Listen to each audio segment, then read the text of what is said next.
বিগত এক সরকার যে ছিলেন 17 বছর, এ কতটা জালেম ছিল।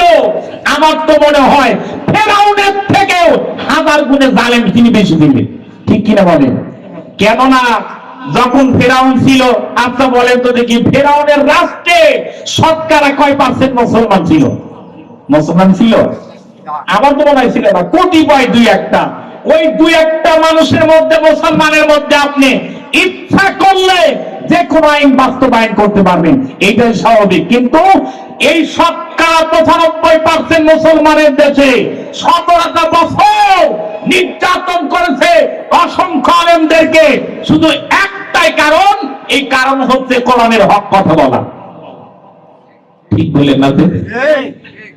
এত ঠিক বলে না।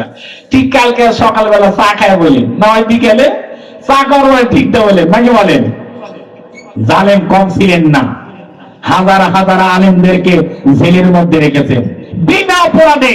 একটাই তাদের অপরাধ ছিল, অপরাধটা হচ্ছে আল্লাহর কোরআনের হক কথা তারা মানুষের সামনে বলে প্রতিষ্ঠিত করতে চেয়েছে। ঠিক কিনা ধরে বলেন? অন্য কোনো কারণ ছিল না। এরপরে 95% মুসলমান।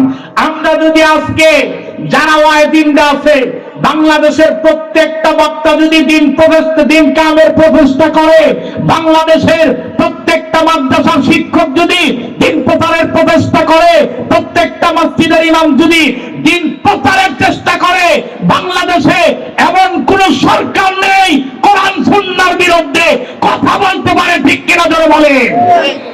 এই রকম সরকার বাংলাদেশের ক্ষমতায় থাকার সাহসী পাবে না ইসলামের বিপক্ষে কথা বলে।